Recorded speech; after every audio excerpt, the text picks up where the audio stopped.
right, so what do we know so far?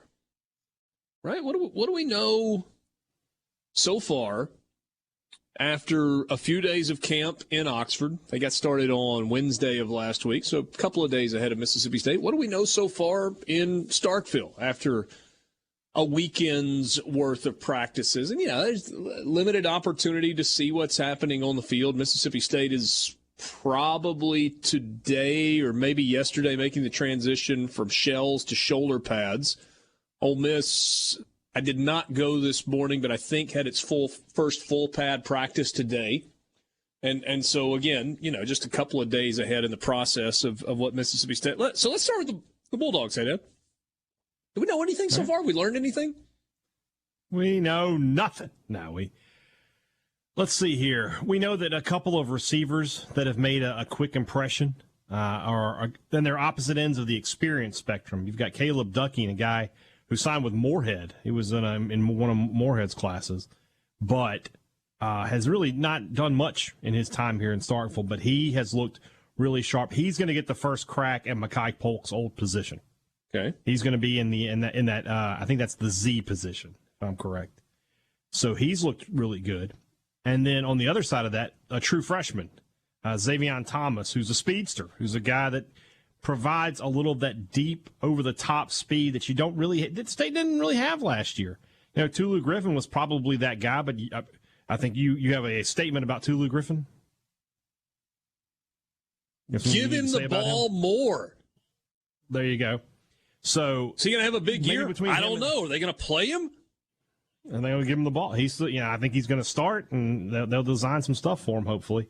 So those are the two receivers. You might get tired of hearing about receivers, but in this offense, that's what makes things go. So always newsworthy. And then at left tackle, I think right now, 3 practices in, that position is going to dollar bill to Quatravius Johnson. I know we talked a lot in the offseason about Percy Lewis, the JUCO guy, but maybe a lesson we should have learned from Tyree Phillips and Martinez Rankin, who both ended up being good offensive linemen for State and going to the NFL. But that JUCO year, sometimes you need that year of transition. It looks like Quatravius Johnson, who people forget about him. When State signed him, he was a very highly rated prospect, one of the first time that Hevesy signed a 4-star offensive lineman from the state of Mississippi. Mm-hmm. And, there was a lot of, hey, that's our tackle of the future kind of talk. And it took a while to get there, but now I think it's here, and he's, we get to use some cliches here, Richard. Transformed his body. You hear that sometimes in the offseason. That's a good one. But he's got a good handle on that position right now. And right now, I think if the game was Saturday, that Quatravius Johnson would be your starting left tackle for Mississippi State. Okay. Borky, you've not been in person yet, but I know you've been following reports. Yeah. Do you think there's anything that we've learned that we know about Ole Miss so far?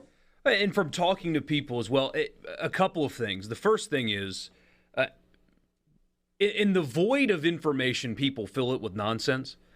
Somebody sent me a screenshot of a report. I don't know what site it came from. I have a guess, but I don't know what site it came from that talked about how there is a dark horse in the quarterback battle that was not either Luke Altmaier or Jackson Dart.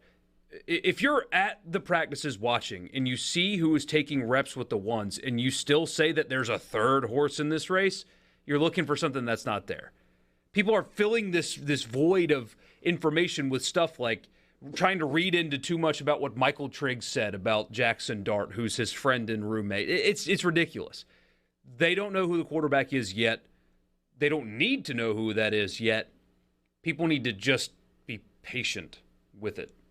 There has been no signs. There's been no indicator. You can guess, but people are reading too much into things or just kind of manufacturing stuff. And it's a little crazy. And you can tell, when we'll play it for you later, Lane Kiffin's already fed up with it, and it's August 8th. Yeah, and you will hear that coming up. There is there are a couple of names based on what we've seen at practice so far and also what teammates are saying about other players. And there's one in particular on the defensive side of the ball. A freshman from New Jersey, Davison Igbinosun, has, by all accounts, blown people away as a defensive back. Now, is he going to play corner? Are they going to line him up at safety? Is he going to be in a nickel or a dime package? I don't know what that's going to look like. And there's a long way to go between now and the opening day of the regular season. 26 days left until we get to that September 3rd opening kickoff. And then a month until you get to a game that feels like you're really, really getting tested. You obviously got to play. You got to win those first 4 games. I understand that. But that first SEC game against Kentucky on October 1st, that's when it gets real. But by all accounts, Igbinosun has been really good so far. And we didn't know that a week ago. No. Right? No, nobody was talking about Davison Igbinosun, the freshman from Union, New Jersey, and Union High School a week ago.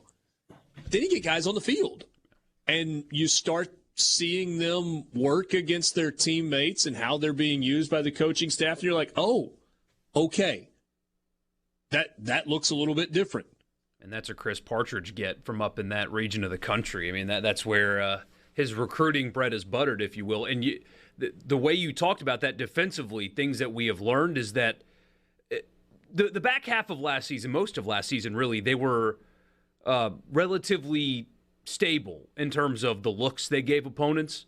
It was that 3-2-6 look. They rarely got out of it, and there wasn't much nuance in their system. I think, based on the way it sounds from people that I've talked to that have been there and then reading about people that have been there, defensively, it's not going to look like that this season. They've got options, and they're going to give different looks based on who they're playing and things like that. You're going to see some 4-down defensive lineman fronts. You're going to see sets where there's one true linebacker on the field. They're going to use guys like the Auburn transfer, Tennyson, and although he's a safety and there's an S next to his name, he'll line up in spots like where linebackers typically do. And they're going to be really flexible because they can. That back 6, if you want to call it that, is so deep. And there's a couple of guys on it that are like close to the line of scrimmage, strong safety type run stoppers. Otis Reese is another one where you'll get looks, multiple different looks from that defense that we already know they're doing and experimenting with. And that's not what they did last year. It's going to look different just from a personnel and alignment perspective, and we know that now. They're already working on it now. Yeah. There's another name at a position that doesn't necessarily like blow you off the page, but is really, really, really important. That's that offensive line group. I mean, with Ole Miss, you know that Caleb Warren's going to be in the middle of that offensive line, and you know Nick Broker's going to play guard, and you know that Eli Acker is going to get time, and you know Mason Brooks, the transfer from Western Kentucky, Kentucky's likely to be a starter, and you know Jeremy James is going to be on the offensive line, right? Those are the names you know.